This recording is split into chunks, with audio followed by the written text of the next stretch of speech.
Cristo, convido os irmãos, esse domingo fresquinho, muito bom, a abrir as suas Bíblias em Mateus, capítulo 22, o Evangelho do nosso Senhor Jesus Cristo, segundo o apóstolo Mateus, capítulo de número 22.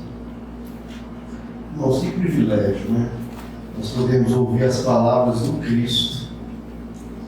Nós temos a honra, privilégio imenso, qual nós não somos dignos de ouvir o próprio Deus falando conosco.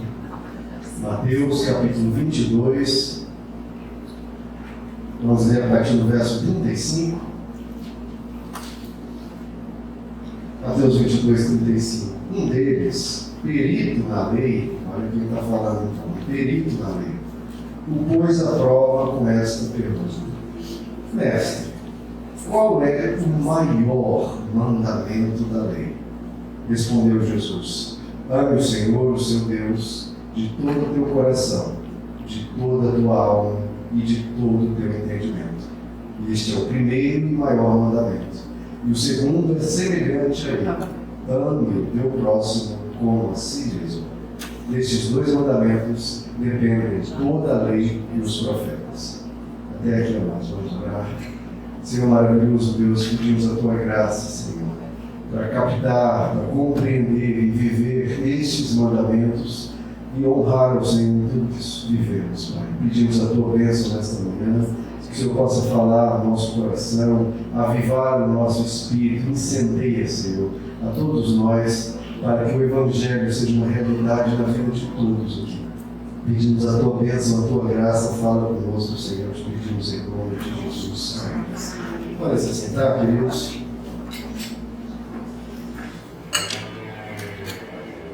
Irmãos, Jesus aqui então é questionado por um perito, então uma pessoa de um conhecimento profundo e vasto das Escrituras, era um dos líderes, uma das lideranças, uma pessoa versada nas Escrituras. Então ele, como a Bíblia diz, põe Jesus à prova e pergunta: qual é o maior mandamento?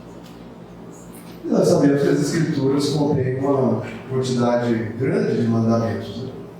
Qual seria o maior deles? Poderia ser algo relacionado ao templo, frequência ao templo, poderia ser algum ritual, lá que a Bíblia que eles tinham aqui era o Antigo Testamento, poderia ser algum ritual do Antigo Testamento, ou a guarda de um dia especial, sábado, de alguma festa, ou alguma regra específica, né? Algum comando, alguma instrução de Deus. Qual seria o maior mandamento? E veja que esse perito estava colocando Jesus à prova. Ele estava querendo desafiar Jesus, verificar se Jesus era realmente uma pessoa digna de ser um mestre. Então ele põe Jesus à prova com essa pergunta. Então era uma pergunta perigosa, uma pergunta talvez capciosa, que poderia ser utilizada contra Jesus, dependendo da resposta dele. Irmãos, e na lei judaica há 613 mandamentos. Então ele está perguntando: qual o maior entre esses 613 mandamentos? São 248 mandamentos propositivos, comandos, e 365 proibições. Olha a quantidade. E escolhendo um desses mandamentos, os outros 612 poderiam ser utilizados para contrapor Jesus, para questionar Jesus, para incriminar Jesus, para dizer que ele era um falso mestre. Então poderia ser utilizado para desprestigiar Jesus, mostrando para Jesus que ele estava esquecendo, ignorando algum outro mandamento. Jesus, claro, poderia escolher um dos 10 mandamentos, o decálogo, mas os outros 9 poderiam ser utilizados para questionar Jesus. Enfim. Então, qual dentre todos os mandamentos das Escrituras, e são tantos, qual deles é o maior mandamento? Maior. Veja que a pergunta é feita no singular, queridos. Por quê? Porque ele queria um só. Esse perito na lei queria um só mandamento. Só que Jesus, irmãos, na divindade dele, sabia que não poderia ser reduzido a um só mandamento. Não poderia. Por isso Jesus cita 2. Ele cita Deuteronômio 6:5, sobre amar a Deus acima de todas as coisas, e cita Levítico 19, verso 18, para amarmos ao próximo. Então veja, Jesus, se fosse um ser humano normal, ele teria colocado uma instrução, um mandamento sobre Deus. Afinal, estamos falando de religiosidade, estamos falando de espiritualidade, estamos falando de um mandamento divino. O natural de um ser humano, se ele não fosse Deus, era falar, olha, o principal mandamento, o maior, é algo sobre Deus. Só que Jesus, na sua divindade, ele sabe que a verdadeira religião não pode ignorar, não pode esquecer o próximo. A verdadeira religião não é apenas sobre Deus. É sobre Deus, claro, e sobre o próximo. Qualquer religiosidade, qualquer espiritualidade, a pessoa pode cair no espírito, pode falar línguas, pode ter todos os dons, como o apóstolo Paulo diz em 1 Coríntios capítulo 13. A pessoa pode profetizar, pode realizar curas e milagres, pode falar todas as línguas, ter toda a ciência e todo o conhecimento, mas se não tiver amor, essa pessoa é só aparelho, é só um símbolo que retine, é algo estridente, é algo barulhento, mas que não vive o verdadeiro evangelho. Se não tiver amor, o apóstolo Paulo diz, eu nada serei. Nada serei, o apóstolo Paulo fala. E Jesus deixa aqui bem claro, o maior mandamento é amar a Deus, mas não se pode se ignorar e esquecer do próximo.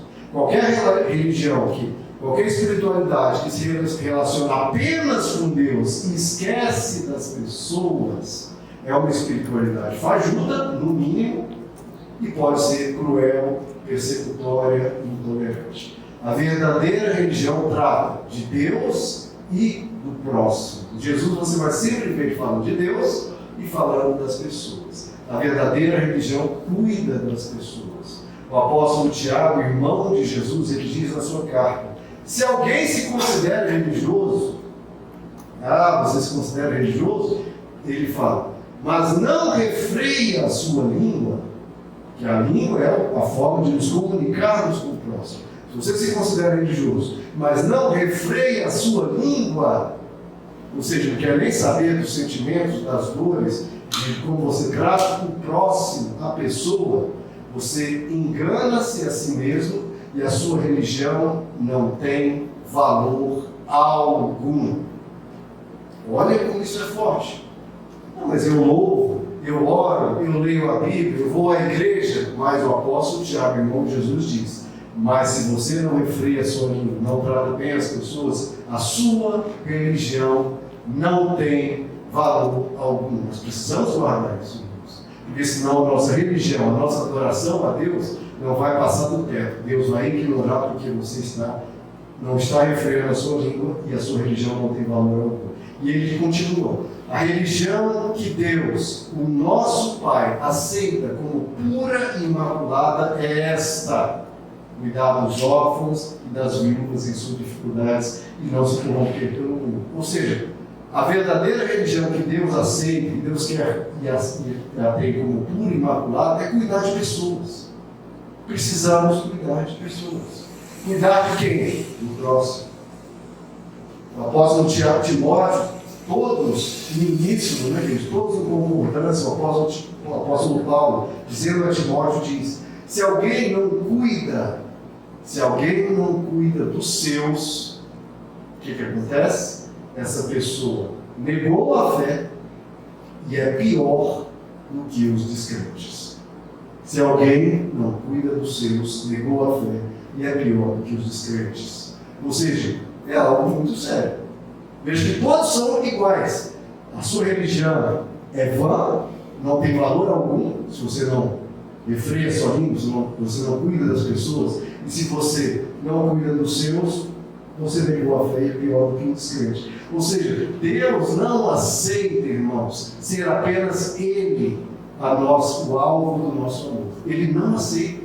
Se Deus fosse egoísta, se Deus não fosse o bom Deus que nós conhecemos, Ele ia dizer o quê? Amém a mim somente, olhem só para mim, se devotem apenas a mim, sirvam apenas a mim. Mas Deus não aceita ser Ele apenas o alvo do nosso amor.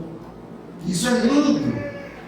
Então Deus coloca nas Escrituras e no Evangelho de Jesus Deus coloca que é imprescindível e é inegociável amar o próximo.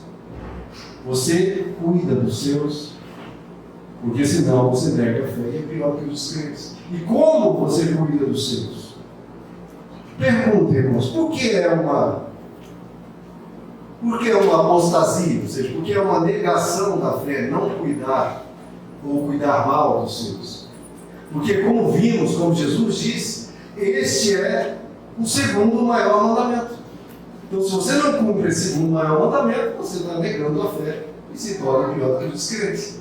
E segundo, porque, como diz o apóstolo João, se alguém que diz que ama a Deus, que não vê, você diz que ama a Deus, que não vê, e não ama a centelha de Deus que está no seu próximo, a quem você vê, essa pessoa é mentirosa. Não dá para amar a Deus e não amar aqueles a quem Deus criou e aqueles que Deus colocou na sua vida. As pessoas que Deus colocou na sua vida, é missão sua cuidar delas. Deus coloca para você essas pessoas, em especial para você ser luz, você ser bênção, você ser somar na vida dela, você abençoá-las com a sua presença. Então, irmãos, o Evangelho descarta uma espiritualidade abstrata, uma espiritualidade que não é concreta, que não tem impacto nenhum na realidade, nos relacionamentos, na vida diária, no próximo. Nós não podemos ir à igreja no domingo, vir aqui, e ao longo da semana negar a fé, tratando mal as pessoas. Deus nos quer ver praticando o Evangelho na nossa vida prática diária. Uma certa vez eu conversando com uma pessoa, ele falando assim, argumentos teológicos de teólogos, de filósofos, falando coisas assim impressionantes. Depois eu pensei, mas qual o impacto disso na vida dessa pessoa? Ele fala coisas, teorias e tudo, mas a vida dele é totalmente social, ele não leva nada daquilo para a vida. Então, um evangelho que não faz diferença na vida prática da pessoa é uma negação da fé. Um evangelho que não lida com o próximo, não cuida do próximo, não tem valor algum para Deus. Deus quer, queridos, que nós sejamos a resposta de oração das pessoas. Você ser a resposta de oração das pessoas. Você preencher as necessidades de amor da pessoa. Você ser a mão de Deus sobre essa pessoa. Você ser uma bênção. Essa é a verdadeira espiritualidade.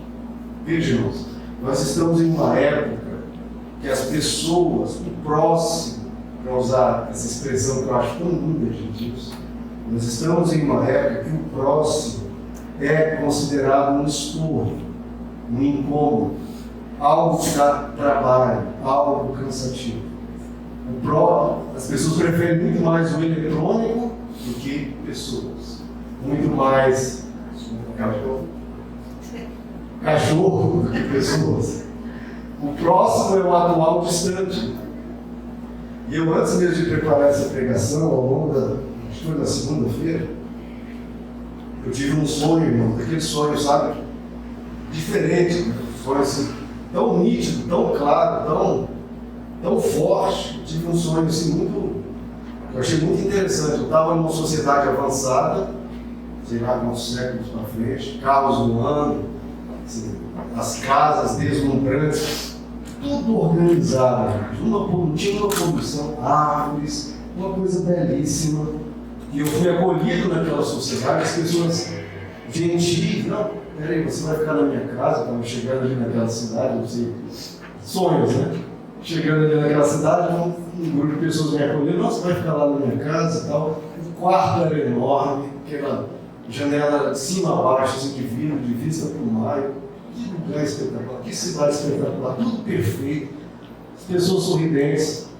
Aí a pessoa só me falou, você vai ficar aqui, uma cama enorme, um quarto gigante, o quarto, sei lá, tinha 100 metros, uma coisa impressionante.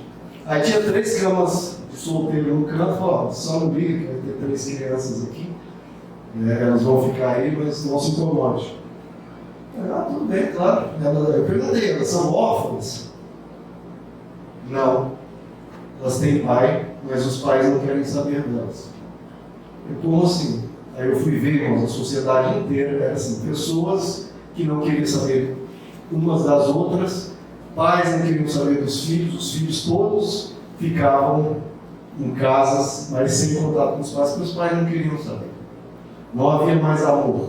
E eu comecei a questionar aquilo, e de repente eu fui vendo pessoas estranhas me cercando, depois me atacaram, querendo me matar. E a sociedade era assim. Era tudo lindo, tudo tecnológico, tudo perfeito, mas não poderia cobrar de ninguém cuidar dos filhos. Não havia a questão do afeto. O afeto havia muito. Havia cordialidade, havia educação, mas não havia afeto. O mundo caminhando para o desamor. O mundo caminhando para cuidar de cachorros, não ter filhos ou considerar filhos um trabalho. Jesus disse, irmãos, e para mim, eu sempre falo isso, as pessoas quando falam dos últimos tempos, do Apocalipse, etc., sempre falam, mas vai ter guerras, vai ter fomes, vai ter pestes, vão ser coisas terríveis. Eu falo, irmãos, a coisa que mais impacta para mim é quando Jesus diz, o amor de muitos se esfriará. O amor se esfriará. E nós somos chamados, queridos, para ser o contraponto disso. Um povo que ama, um povo que não se cansa de fazer o bem, que olha para as pessoas, como eu falei, não como um estorvo, não como algo que dá trabalho, mas olha como Deus nos olha, como Deus olha as pessoas ao nosso redor, ou seja, olha as pessoas como amor. Como Deus te olha? Como Deus olha as pessoas? É dessa maneira que Deus quer que você olhe as pessoas, como alvo do seu amor, como alvo do seu cuidado, como alvo da sua compaixão. Temos que escolher, irmãos, entre o desamor ou o Deus é amor. O que a gente vai escolher? Irmãos, quando eu era muito jovem, tinha 14 anos, eu começava a ler o Novo Testamento. Essa é uma marca para mim, eu lembro isso muito nitidamente, quando eu lia e via Jesus falando do próximo, Jesus falando sobre isso. Eu achava isso tão lindo, Deus se importando que a gente olhe para o próximo. Esse tem que ser o nosso olhar para o próximo.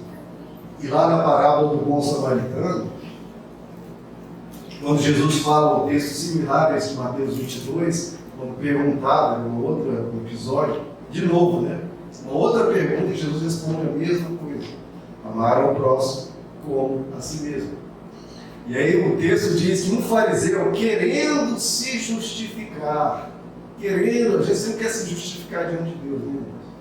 Ah, mas Deus, essa pessoa não merece. Ah, Deus, mas essa pessoa é isso. Ah, mas aquela pessoa é aquilo, aquela pessoa... Ele sempre tem justificativas. Irmãos, não há justificativa. Isso é inegociável.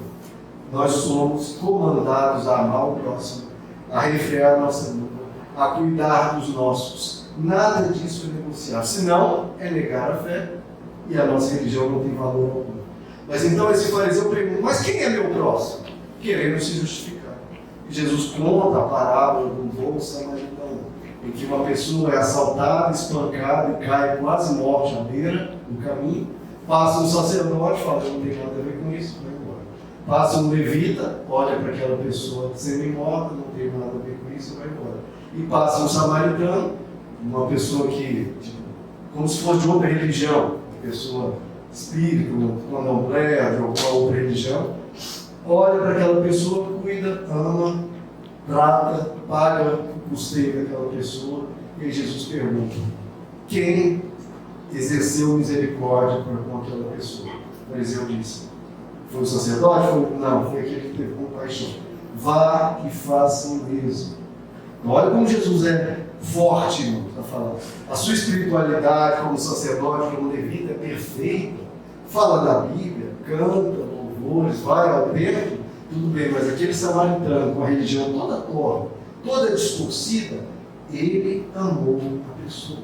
Ele exerceu misericórdia. Ele teve compaixão. E o que Jesus fala? Vai e faça o mesmo que o sacerdote? Vai e faça o mesmo que o levita? Não, vai e faça o mesmo que essa pessoa dessa religião problemática, cheia de defeitos, mas na vida diária ele não negou a fé. Ele cuidou de uma pessoa. Ele amou aquela pessoa, se colocou no lugar da pessoa. Vá e faça o mesmo. Então quem é o próximo, irmãos, nessa situação? Aquele por quem você passou. Porque se você passou, e nós cremos que Deus, em tudo que acontece, há um Deus por trás dirigindo as coisas, você passou por uma pessoa, aquela pessoa já pode ser alvo do seu cuidado, do seu amor.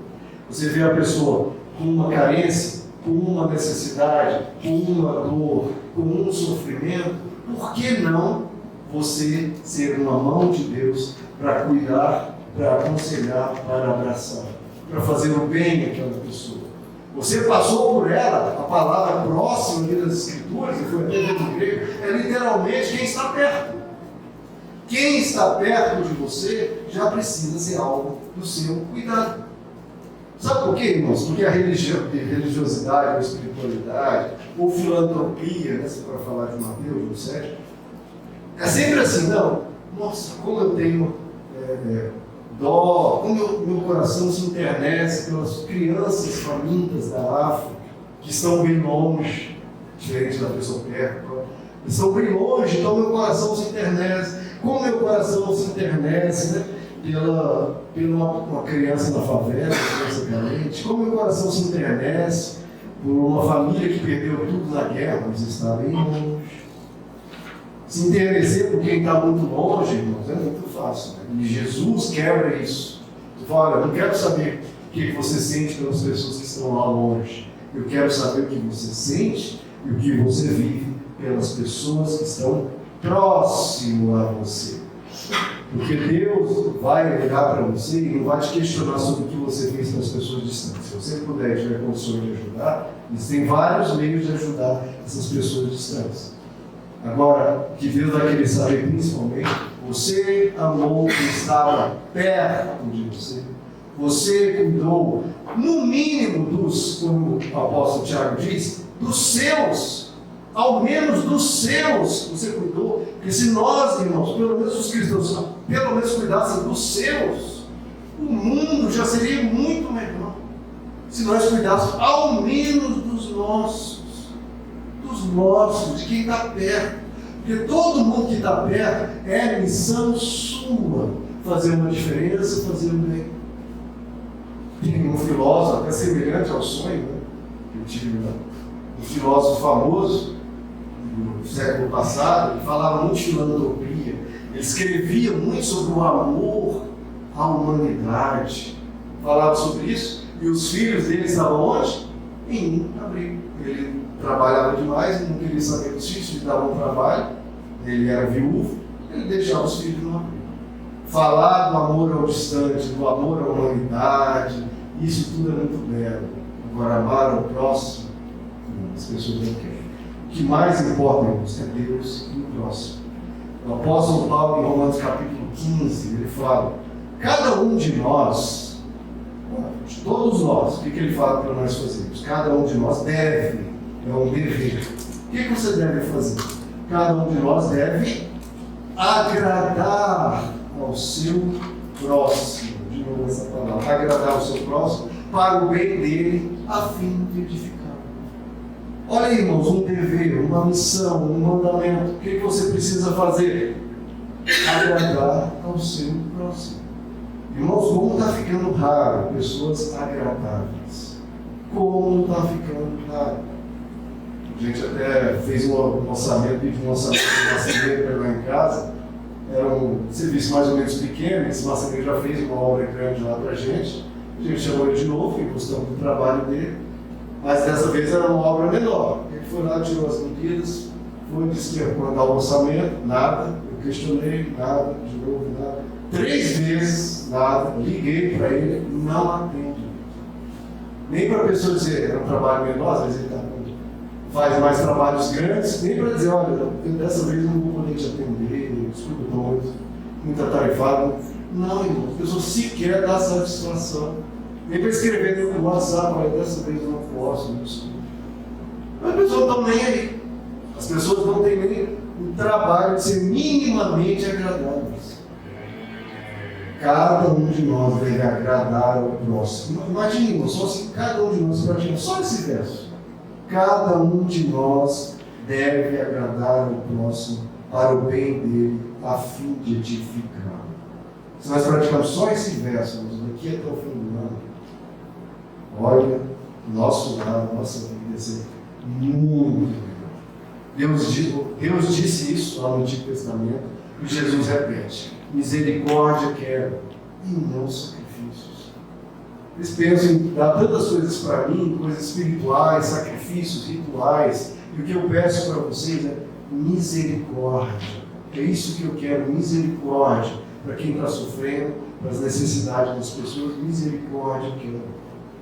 Então, irmãos, é isso que nós precisamos guardar. E Jesus disse: desses mandamentos, amar a Deus e amar ao próximo, dependem toda a lei e os profetas, tudo parte daí. Tudo parte daí. Quer ver? Abre comigo, queridos, em Romanos capítulo 13. Vamos ler aqui o apóstolo Paulo falando sobre esse amor ao próximo. Romanos 13.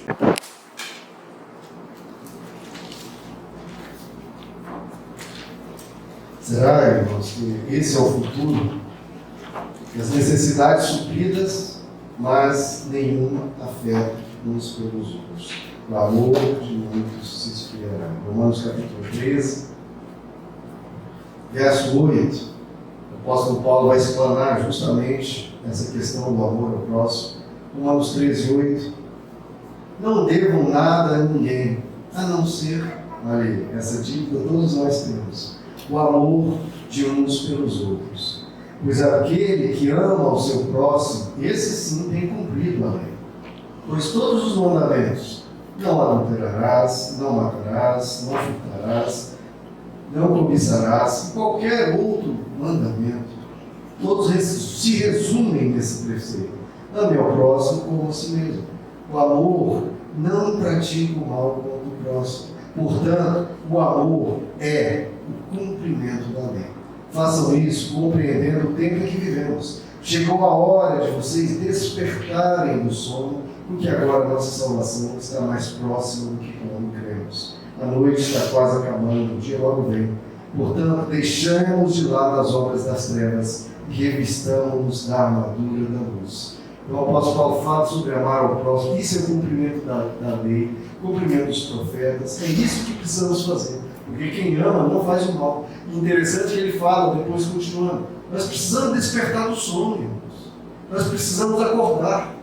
De ignorarmos essa, de tratarmos só como algo poético, algo bonito, e não como algo essencial, como algo imprescindível, como algo que representa e é o que Deus quer de nós. Isso não é algo secundário, nem algo opcional. É o que Deus requer de nós: amar ao próximo. A gente precisa acordar. Ele fala: as trevas estão desaparecendo, o dia logo vem e nós precisamos nos revestir da armadura da luz. Quando ele fala do amor ao próximo, isso é se revestir da armadura da luz, isso é despertar do sono, isso é se preparar para o dia que logo vem. Nós precisamos amar e precisamos amar mais, irmãos, mais. Porque se ama, você perdoa. Se você ama, você pede perdão. Se você ama, você elogia. Se você ama, você cuida. Se você ama, você trata bem. E aí alguém pode falar: então eu tenho pouco amor no coração, pois eu faço pouco isso, eu não tenho esse amor. Mas, amados, amor no Evangelho não é no sentimento. Isso que a modernidade atrapalha muito. Trata o amor como se fosse um sentimento, algo bonitinho que vem no meu coração, essa coisa bonitinha, então eu vou fazer o bem. Se a gente só fizer o bem quando vier essa coisa bonitinha, vai ser muito pouco. Não, amor não é sentimento no Evangelho. Amor é escolha. Amor é caminho. Amor é a vida que o Evangelho propõe. Amor é mandamento. E qual mandamento? O maior mandamento. Então é um mandamento, é um dever, é um comando e é o maior de todos. O amor ao próximo. Jesus até disse: vocês ouviram que foi o que os antigos disseram: ame o seu próximo e odeie o seu inimigo. Mas eis que eu lhes digo: amem os seus inimigos. Até os inimigos nós somos comandados e instruídos a Jesus para orar. Amem os seus inimigos e orem por aqueles que nos perseguem. Quem te tratar mal, quem te perseguir, quem reclamar de você no trabalho, você tem que amar e orar por ele. Então veja, irmãos, não tem nada a ver com o sentimento, porque ninguém tem um sentimento doce, lindo, bonitinho pelo inimigo. Mas amar você pode e deve, porque é o mandamento e é o maior mandamento. Se nós devemos amar os nossos inimigos, quanto mais os próximos, quanto mais os nossos. Deus te confiou, irmãos. Deus te confiou pessoas. Ele chamou de os seus, ou Jesus chamou de o próximo. Ele confiou essas pessoas como a sua missão. São seus. Imagine, irmão, se Deus te dissesse: olha, eu vou te dar 3 vezes mais do que tudo que você fizer pelo seu próximo. Pelos seus. Eu vou te dar 3 vezes mais de tudo que você fizer. Quanto você teria recebido esse ano, irmãos? Se Deus te desse 3 vezes mais do que você deu para as pessoas. E será que Deus não é exatamente assim, irmãos? Será que Ele precisa dizer isso? Será que Ele não é exatamente assim? De nos dar 2, 3, 4, 5 vezes mais do que nós damos para as pessoas? Isso não é justo? Isso não é bom? E veja, irmãos, as grandes necessidades das pessoas, as grandes necessidades do nosso próximo, não são tão difíceis assim. A Bíblia diz que os mandamentos de Deus não são penosos. E se os mandamentos, se o maior deles é amar o próximo não é algo penoso. Não é algo tão difícil assim. Por quê? O que é o próximo? O que amar o próximo significa? O que requer que não é tão pesado assim? A pessoa precisa de elogio para continuar a caminhada nesse mundo difícil. Que a pessoa precisa de elogio. Que a pessoa precisa é de um abraço. Isso é custoso assim, irmãos? Que a pessoa precisa de um abraço. Que a pessoa precisa de um sorriso. Que a pessoa precisa de uma palavra de apoio. Que a pessoa precisa é de uma oração. Você tem orado pelos seus? Que a pessoa precisa de um conselho. Que a pessoa precisa que você valorize ela. Que a pessoa precisa que você trate bem dela. Nada disso é custoso, irmãos. E se for, é porque a pessoa precisa trabalhar o Evangelho nessa pessoa. Considere a pessoa como você quer ser considerado. Trate bem a pessoa como você quer que ela te trate. Se alguém te dissesse que a pessoa ao seu lado vale mais do que 100 milhões de dólares. Olha, a pessoa do seu lado vale mais do que 100 milhões de dólares. E não foi qualquer pessoa que disse isso. E Jesus disse que uma alma vale mais do que o mundo inteiro. Uma alma vale mais do que o mundo inteiro. Às vezes as pessoas lutam e se esforçam para ganhar o mundo inteiro e perdem a sua alma. São frases de Jesus. As pessoas às vezes lutam para ganhar o mundo inteiro e perdem a sua alma e perdem algo que vale mais do que o mundo inteiro, que é o próximo que Deus deu a essa pessoa. E a pessoa ignorou o valor dessa pessoa, porque essa pessoa não é de ouro, né? Ela não é de ouro. Existe aquele mito, ou fábula, ou historinha, não sei, de um rei que, agora eu não lembro os detalhes, né, porque me veio à mente agora, aqui na pregação, de um rei que ele era louco, né, por ouro, dinheiro, tudo isso. E aí ele consegue com um mago, agora realmente nos detalhes me fugiu. Essa história é bem conhecida. O rei consegue com um mago que ele tem uma coisa que a primeira coisa que ele olhar vai se transformar em ouro, um encantamento. É algo assim. A primeira coisa que ele olhar vai virar ouro. E de repente ele chega a filha correndo, ele olha para a filha vê uma estátua de ouro. E é aquela filha que passou a valer, sei lá, $1 bilhão em ouro, mas perdeu a filha. Às vezes, irmãos, a gente dá muito valor ao ouro, ao dinheiro, e não esquecemos o que vale ao olhar de Deus mais do que o mundo inteiro. A pessoa próxima de você, a quem Deus te confiou, ela vale mais do que o mundo inteiro. Não esqueça disso, porque se por um encantamento, qualquer coisa, essa pessoa virasse ouro puro, teria um valor imenso. Você poderia comprar um iate, uma casa na praia, tudo isso. Você teria perdido algo vale mais que o mundo. Amados, sei que dá trabalho, dá mais trabalho fazer o bem do que o mal. Já viu isso? Por que dá mais trabalho? Fazer o bem e fazer o mal. Fazer o bem dá muito mais trabalho. Isso, inclusive, comprova que a Bíblia diz que nós somos seres caídos. Porque se nós fôssemos seres bondosos, ia ser mais fácil fazer o bem do que o mal. O que é mais difícil? Elogiar ou criticar? E o que gera o melhor relacionamento? O que é mais difícil? Ser gentil ou ser desagradável? Ser gentil é muito mais difícil. O que gera o melhor ambiente? É mais difícil cobrar de uma pessoa ou perdoar? Perdoar é mais difícil, mas é muito melhor.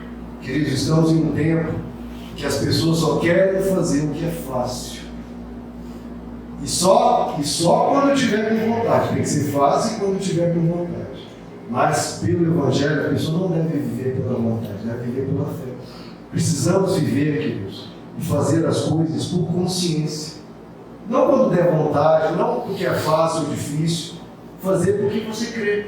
Se você crê na bondade, faça. Viva a bondade.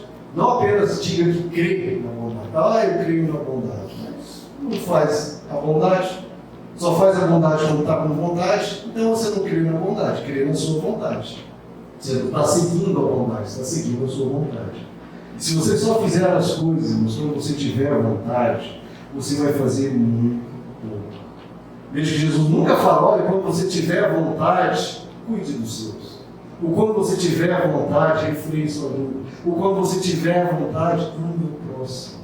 Não, você faz isso porque você crê nisso. Você tem que fazer por consciência, por escolha de vida, pelo que eu quero.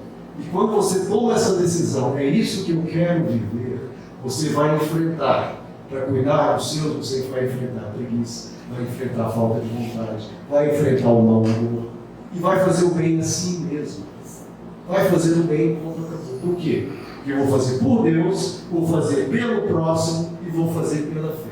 Eu vou fazer porque eu creio em Deus. Eu vou fazer porque eu creio na palavra de Deus. Eu vou fazer porque eu creio na vontade. Eu vou fazer por fé. Você transforma o seu coração, você transforma a sua vontade pela consciência, pela repetição de algo bom que você pratica, e aquilo vai se tornando você. Quanto mais você praticar uma coisa, irmãos, mais aquilo você se torna. Se você faz o mal, se você critica, se você trata mal, e vai fazendo isso continuamente, sem se arrepender, sem pedir perdão, seu próprio cérebro é estruturado em torno daquilo. Uma coisa repetida mil vezes, o cérebro vai se tornando melhor e otimizado para fazer aquilo. E é por isso que também Jesus diz, você fez o mal, se arrependa e peça perdão. Por quê? Por isso quebra que aquela ação se torne um hábito. Por quê? Porque aquela ação repetida várias vezes se torna um hábito e fica impregnada na sua mente, no seu jeito de ser. Mas se você se arrepende e pede perdão, você faz um contraponto imediato àquela ação má. Eu fiz o mal, me perdoa. Se quebrando, você logo quebra aquilo para que aquilo não seja formatado no seu cérebro como um estilo de vida, como um hábito. Então, o que Jesus aconselha, existe um sentido para isso, existe um porquê, existe uma saúde nisso. O mal repetidamente feito sem um contraponto se torna você. Então, você fez o mal, e nós somos comandados a amar ao próximo, cuidar dos nossos, refrear a língua. Você fez o mal, irmãos, imediatamente se quebrante, peça perdão. Isso faz um contraponto e aqui fica registrado no seu ser. Fica registrado pelo contrário, eu preciso ser diferente disso. Isso que fica registrado. Você começa a fazer o bem. Isso começa a ser registrado e se tornar aquilo que você é. Aquilo que você muito faz, aquilo você se torna. Por isso nós precisamos obedecer aos comandos de Deus por fé e por consciência, para que a gente se torne assim. Amados, a fé do Evangelho é fazer o bem. A fé do Evangelho não é apenas Deus, é fazer o bem. O bem tem que ser a nossa religião. Já viram como isso tem sumido também das pregações, fazer o bem? A palavra bondade é uma coisa que tem sido se tornado cada vez mais escasso.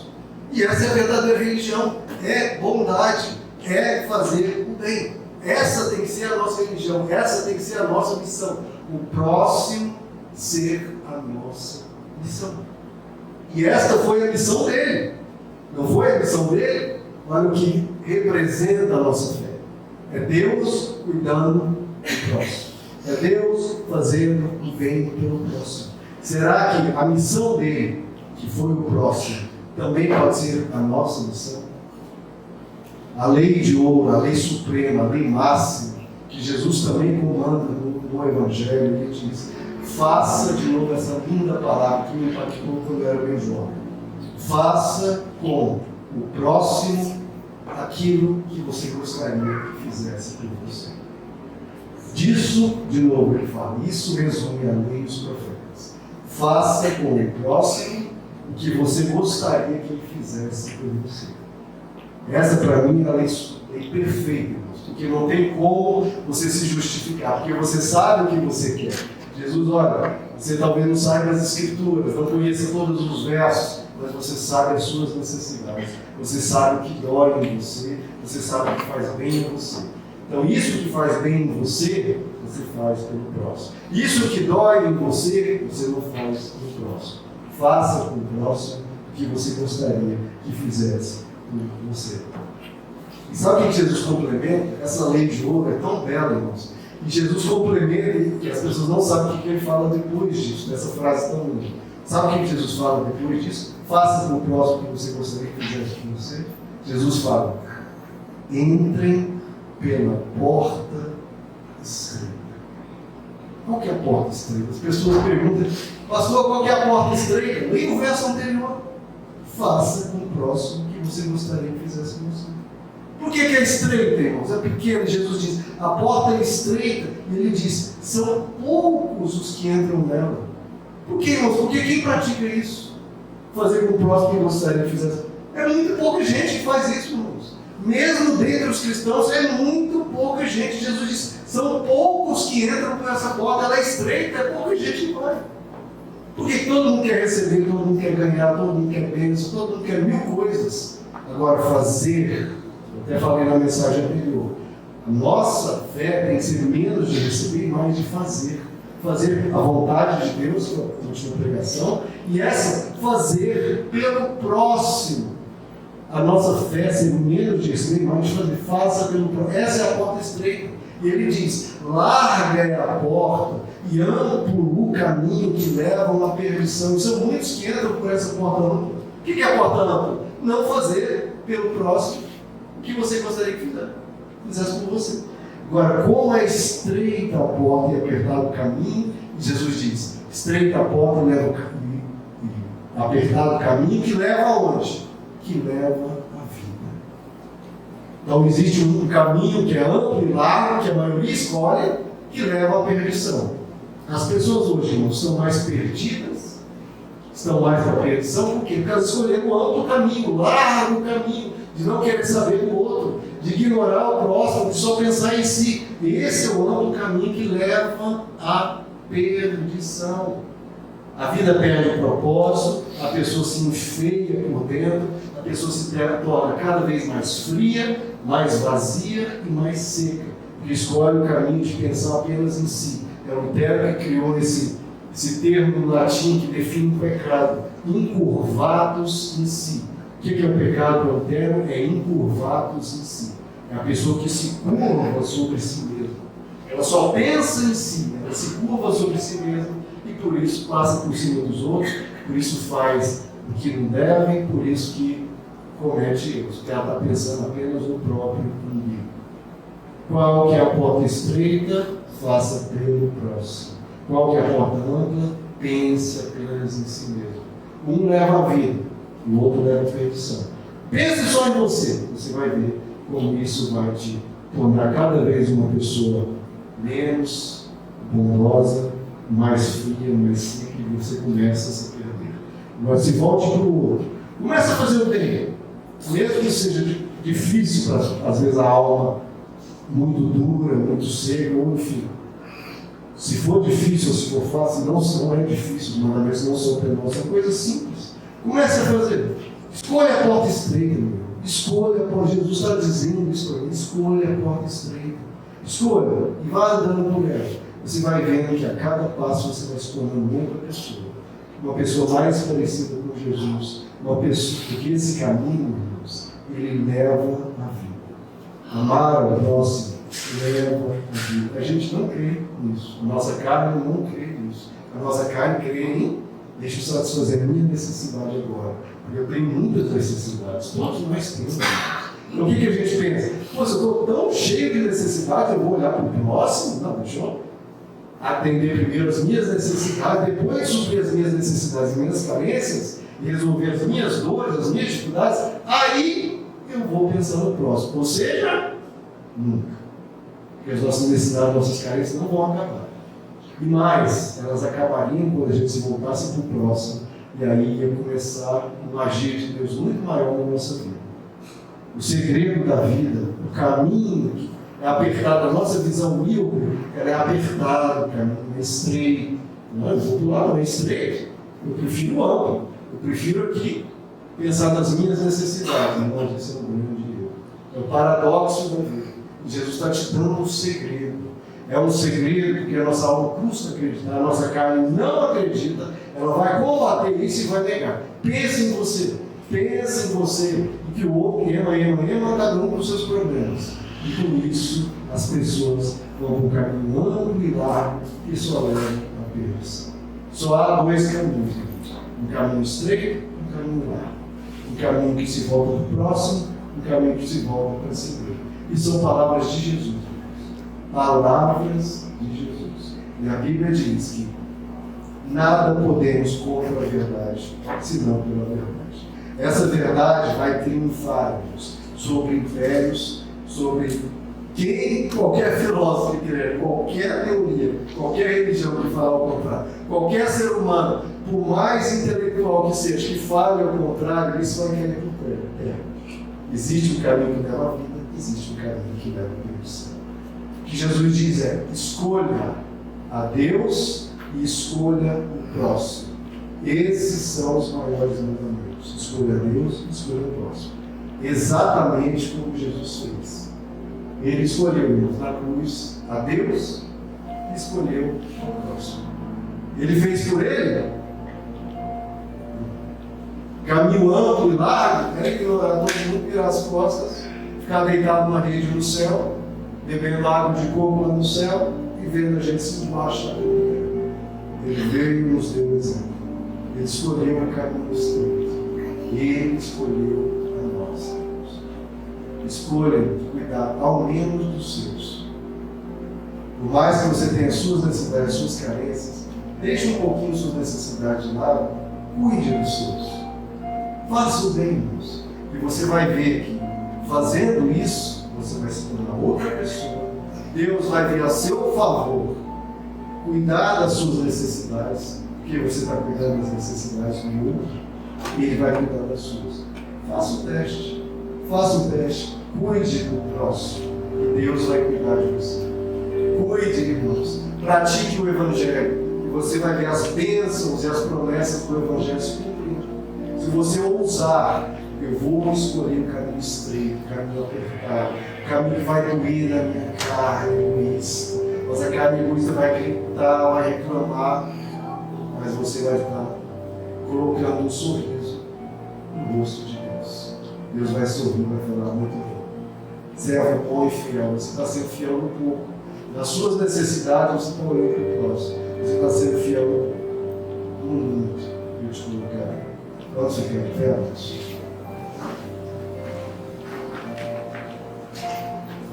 o próximo. Guarde essa palavra. O próximo. Jesus colocou tanta ênfase nisso. Tanta ênfase. Ele que era Deus poderia ficar falando só de Deus. Ame a Deus, ame a mim, sirva a mim. Ele falou: não. Eu vou dar um exemplo para vocês. Eu não vim para ser servido, eu vim para servir. Façam comigo. Os reis, imperadores, os governantes deste mundo querem ser servidos. Mas eu sou o mestre e sou o Senhor. Eu vim para servir. Que o próximo seja a nossa missão. Vamos orar, irmãos. Senhor nosso Deus, essa é a profundidade imensa do Evangelho. O Evangelho sempre nos desafia, sempre desafia a nossa mudança, sempre nos confronta lá no íntimo do nosso ser, confronta as nossas escolhas, confronta nossa maneira de viver, porque o Senhor quer nos levar à vida. Não é para nos colocar algo difícil, pelo contrário, é para nos levar para algo que vai fazer um bem enorme a nós e aos nossos. Vai, transforma o nosso viver. Senhor. Nos ensina isso, que é o principal, é o maior, é o mais importante, que é amar a Ti e amar o próximo. Nós precisamos melhorar nas duas coisas, o Senhor sabe disso, amar a Ti e amar o próximo. Porque muitas vezes esses não são os alvos da nossa busca por melhorar. A gente quer melhorar as finanças, melhorar a nossa casa, melhorar tantas coisas, esquecemos de melhorar aquilo que é maior e mais importante. Senhor, toca no nosso coração, Senhor. Transforma o nosso ser, para que as Tuas palavras sejam realidade nas nossas vidas, que a gente cuide dos nossos. O próximo, Senhor, seja uma lição que a gente viva com toda a dedicação, porque é isso que vai nos levar à vida. A gente fica pedindo, precisando de tantos caminhos para a vida, e o Senhor nos deu o segredo, nos revelou o mistério daquilo que leva à vida. É um caminho que, olhando, é apertado, mas é um caminho que vai levar ao que realmente precisamos. Senhor, precisamos do Teu agir no nosso coração, que a Tua palavra diz que é o Senhor, o Teu Espírito, que tira o coração de pedra e coloca um coração de carne. Viemos aqui é isso, Senhor, porque precisamos desse milagre. Faz esse milagre em nosso meio, especialmente, Senhor, pelo Teu sangue, pela Tua carne, que nós vamos celebrar agora. A Tua carne, o Teu sangue, foi para que nós tivéssemos Cristo dentro de nós. Para que Jesus mudasse o nosso DNA, mudasse o nosso interior e nos tornássemos semelhante a Ti, Senhor. Transforma-nos, Senhor, nesse momento e pedimos ao Senhor pela ação milagrosa do Teu Espírito, para que o próximo seja alvo do nosso amor no Senhor. Te pedimos em nome de Jesus.